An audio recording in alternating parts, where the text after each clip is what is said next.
শেখ হাসিনার জমানাতে তৈরি হওয়া কিছু সমস্যা এবং শেখ হাসিনা চলে যাওয়ার পরে একটা ভারসাম্যহীন সমাজ ব্যবস্থা, রাষ্ট্র ব্যবস্থা, রাজনীতি সব মিলিয়ে বাংলাদেশের যারা তথাকথিত হামিদ কারজাই হয়েছিলেন, তাদের জন্য হিমালয়ের মতো সমস্যা একের পর এক আসতে থাকে। অল্প কয়েকটি ক্ষেত্রে, যেমন ধরুন দ্রব্যমূল্য, মূল্যস্ফীতি, ব্যাংকিং সেক্টর, এই জিনিসগুলোতে মোটামুটি সরকার সফল হয়েছিল। কিন্তু এই অল্প সময়ের মধ্যে, অর্থাৎ 18 মাসের মধ্যে সরকার পরিচালনা করতে গিয়ে, ভর্তুকি দিয়ে, দুর্নীতি করতে গিয়ে, তারপর সরকার পরিচালনার যে ব্যয়, সেই ব্যয় বাড়াতে গিয়ে তারা প্রায় $10 বিলিয়ন বৈদেশিক সাহায্য গ্রহণ করেছে। বাংলাদেশি টাকায় কম করে হলে ধরুন 1,30,000 কোটি টাকা।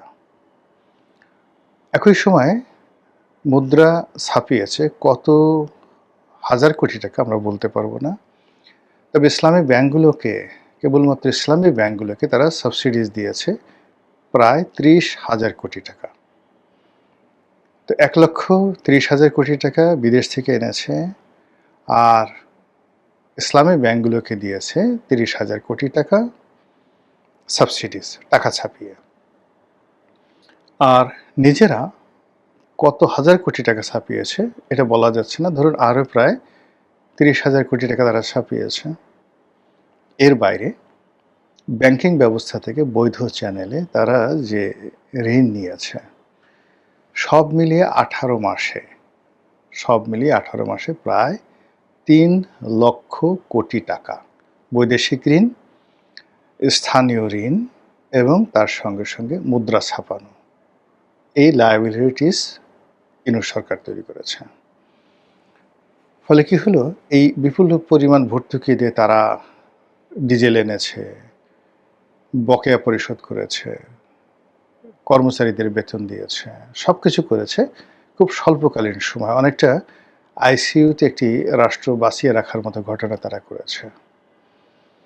কিন্তু যখন তারেক রহমান সাহেব এসেছেন, তখন আগের সরকারের সেই লায়াবিলিটিস এবং ইউনূস সরকারের লায়াবিলিটিস সব মিলিয়ে 23 লক্ষ কোটি টাকার দেশি এবং বিদেশি ঋণ এখন বিএনপি সরকারের মাথায়।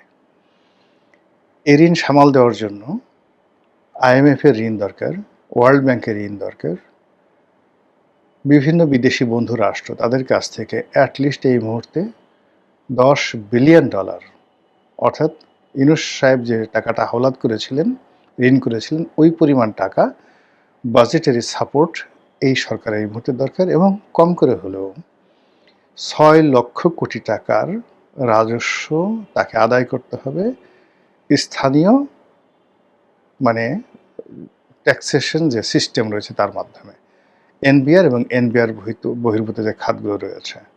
তাহলে বোঝার চেষ্টা করে, সমস্যা যদি আপনাকে বুঝতে হয় তাহলে আপনাকে হিসাব জানতে হবে, অঙ্ক জানতে হবে।